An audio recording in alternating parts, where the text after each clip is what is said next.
Have you ever wondered what it feels like to move so fast that the very air around you turns into a glowing plasma? We're not talking about science fiction. We're talking about the cutting edge of aerospace engineering, hypersonic flight. This is the story of humanity's relentless quest to go faster, a journey that's pushing the boundaries of what we thought was possible. Our story begins back in 1947. A test pilot named Chuck Yeager strapped himself into a rocket-powered plane, the Bell X-1, and did something no one had ever done before. He broke the sound barrier, Mach 1. The sonic boom that echoed across the Mojave Desert that day wasn't just a loud noise. It was the starting gun for a new race. The supersonic era had begun, giving us jets that could outrun the speed of sound, forever changing travel and military strategy. But as incredible as that was, some engineers were already dreaming bigger. They weren't just thinking about Mach 2 or 3, they were dreaming of Mach 5 and beyond. Welcome to the world of hypersonics. Traveling at hypersonic speeds, that's 5 times the speed of sound or more, is like entering a whole new realm of physics. To give you some perspective, a commercial airliner cruises at about 900 kilometers per hour. A hypersonic missile travels at over 6,000 kilometers per hour. At that speed, you could fly from New York to Los Angeles in under 30 minutes. But getting there isn't simple. The challenges are immense, and they force us to rethink everything we know about flight. The first major hurdle is the engine. A regular jet engine, a turbojet, works by sucking in air, compressing it with spinning blades, mixing it with fuel, and igniting it. This works great, but at very high speeds, those spinning blades become a problem. The air coming in is already moving so fast that compressing it further makes it incredibly hot enough to melt the engine itself. Above Mach 3, turbojets just can't keep up. So we need a new kind of engine, one with no moving parts. Enter the scramjet, which stands for supersonic combustion ramjet. This engine is a masterpiece of fluid dynamics.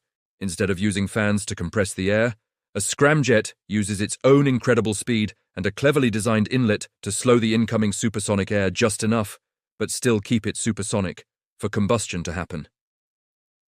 Imagine trying to light a match in a hurricane. That's the challenge of igniting fuel inside a scramjet.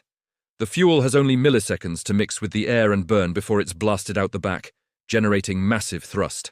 It's a violent, controlled explosion happening continuously inside a tube, propelling a vehicle at mind-bending speeds. This technology is what makes sustained hypersonic flight possible. But with great speed comes great heat.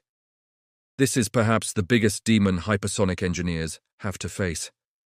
As a vehicle slices through the atmosphere at over Mach 5, the friction is so intense that it heats the surface to thousands of degrees Celsius. We're talking temperatures hotter than the surface of some stars, hot enough to melt steel in seconds.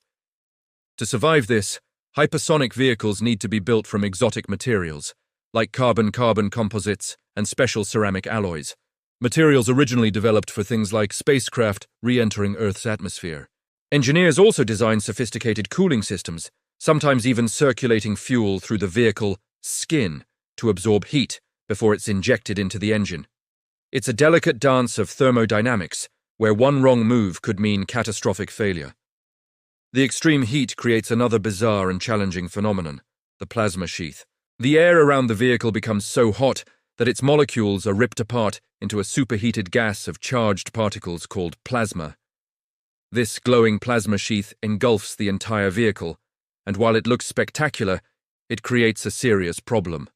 It blocks radio waves. This means, for long periods of its flight, a hypersonic vehicle is essentially in a communications blackout. It can't receive commands from the ground or send back data. Imagine trying to pilot a craft you can't talk to. Scientists are working on solutions, like using different frequencies, or even quantum communication, but for now, the plasma blackout remains a formidable obstacle. So, we have an engine that works in a hurricane and materials that can withstand the heat of a volcano. What does this technology enable? One of the most significant applications is in hypersonic glide vehicles. These are launched into the upper atmosphere on a traditional rocket, but then they detach and glide back to Earth at hypersonic speeds. Unlike a ballistic missile, which follows a predictable arc, a glide vehicle is maneuverable. It can make sharp turns and change its trajectory, making it incredibly difficult to track and intercept. It flies low enough to stay under the radar of many defense systems, but high enough to maintain its blistering speed. The maneuverability and speed of these vehicles are a game changer for global defense strategy. For decades, defense was based on the idea that you could detect an incoming missile and have enough time to react. Hypersonic weapons compress that reaction time from minutes down to seconds. Their unpredictable flight path makes them a strategic nightmare for existing missile defense systems. This has triggered a new arms race among global powers, with nations pouring billions into developing both hypersonic weapons and the means to defend against them. The implications are profound, shifting the balance of power and forcing military planners to rewrite their playbooks. But the story of hypersonics isn't just about military applications.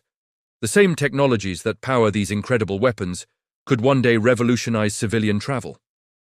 Imagine boarding a plane in London and arriving in Sydney less than 2 hours later. This is the promise of hypersonic passenger jets. While we're still a long way from that reality, the research being done today is laying the foundation for a future where the world feels much, much smaller. The challenges of safety, cost, and noise are huge, but just like with the first supersonic flights, engineers are tackling them one by one. The quest for hypersonic flight is a testament to human ingenuity and our unyielding desire to push past our limits. From breaking the sound barrier in a tiny rocket plane to designing vehicles that surf on their own shockwaves, we have always been drawn to the horizon of what's possible.